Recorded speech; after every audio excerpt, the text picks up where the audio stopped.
Our headliner this evening is Tim Duggar.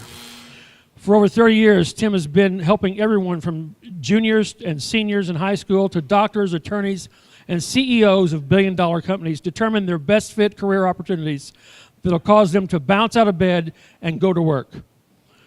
As a headhunter, Tim conducted searches throughout the U.S. and in 7 different countries around the world for positions up to the president of Cooper Tire.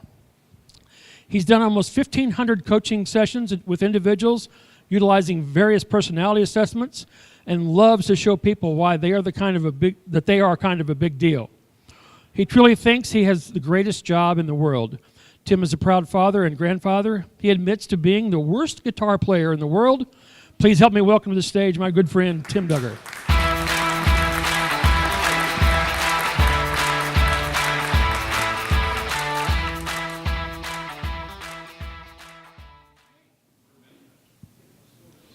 Hi, guys. Thanks for being here. I'm probably gonna tell you stuff you never wanted to know about me, but it's very personal. So what I'm gonna ask is that everybody promises to not talk about whatever they've heard tonight, okay? Just saying. So, that. 99, 2000, 2001, really doing well. Had a 6,000 square foot house, lots of toys. BMW 740, that was mine. BMW 328, the kids' Cavalier. I bought one of the very first Navigators because I could. So I had to have 2 cars and a boat, and clearly I was not using the backboard very much. So, yeah, boring. I had a motorcycle, and I had a 55-gallon fish tank built into the wall. And our parties were so cool, John Wayne would show up to my parties. Just saying. That's supposed to be a pool table. It's a little dark, but yeah, we had that. And have you ever seen Silence of the Lambs? Because the foo-foo dog was named Precious. Of course. This is my ex-wife. You know why I hate this picture the most? Right? Yes, I had hair back then, okay? And my 2 daughters. God, I love those kids.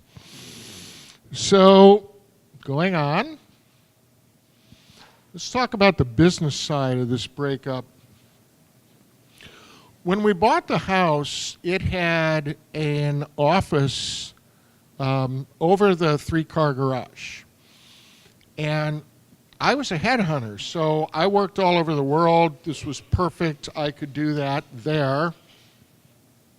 And then I got bored. You know, one of the things that you should never do when you're bored is buy a business. Just saying. So I bought Pyramids Personnel, which had been around for 20 years, and I renamed it the Pyramids Group and moved it back to the Pyramids because it seemed like the perfect thing to do at the time. We had the whole 10th floor of Pyramid 1. When you walked into our space, we had our own bathrooms. We had our own drinking fountain, for God's sakes. And this was the very first shot of my office long before we put in all this stuff. Yeah, it was kind of a big deal. So, yeah. And you know what? The office rent was $8,000 a month. I had up to 12 employees. This is some of the mug shots of some of the people that work for me. And here's the deal. Everything that you've seen so far is gone. February 2004, Sherry and I separated. We'd had a really good marriage for like 21 years, but unfortunately we were married for 25 years. You know, yeah, shit happens. So,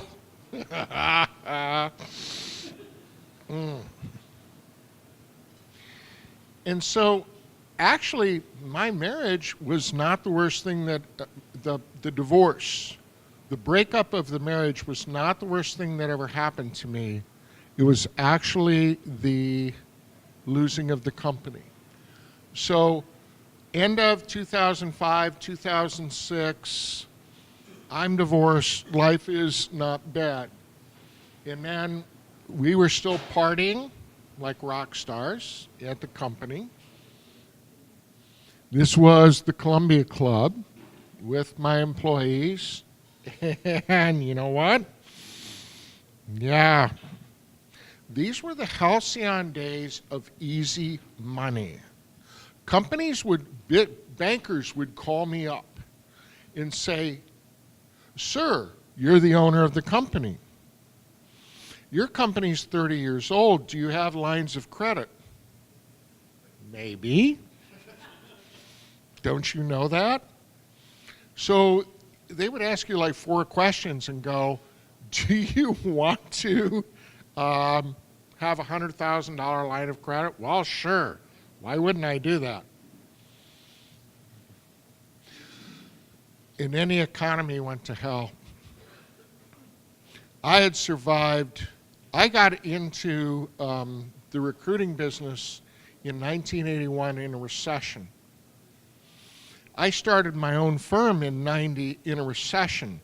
I bought Pyramids Group in '99 in a recession. It was like 2000 before things went to hell. And I knew, my ego said, pride goeth before the fall. I knew that I could get through this. What's the phrase? Hey, y'all, watch this. And then the bank called the first loan. And I had 3 loans.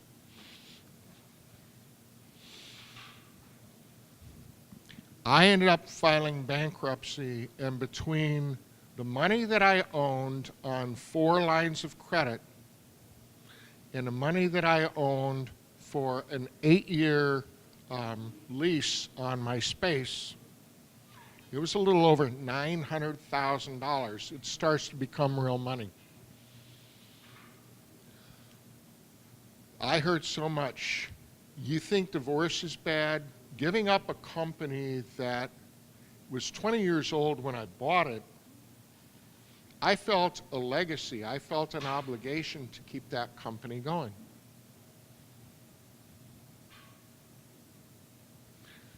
There's a happy ending to this. Go figure. And now I live here. This is my desk in the summertime. I live in a condo. When I lived in that 6,000 square foot house, I spent half my weekends cutting shrubs and doing stuff, and God, I hated it. Now I have people that do that. I live on the water.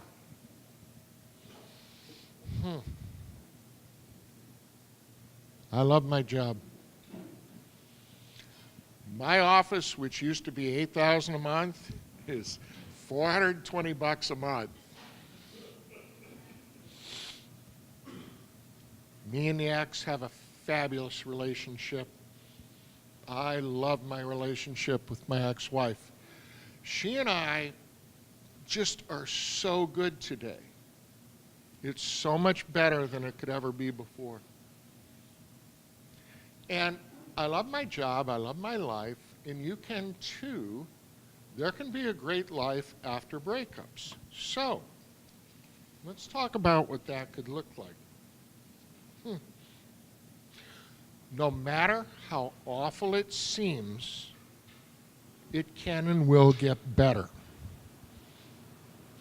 When I decide I am in charge of everything, I get rid of all that victim stuff. When I decide I am in charge of everything, I get rid of all that victim stuff. In business, there's a guy around here that talks about failing, and it's called fail fast. Man, I would have a lot more money today if I had not dipped into my 401ks and all those things, if I had failed fast. The number one reason for marriage is opposites attract. The number one reason for divorce is opposites attract. Thank you for being here. Really appreciate it. Don't delay. Get your ticket for the next Sparks event today.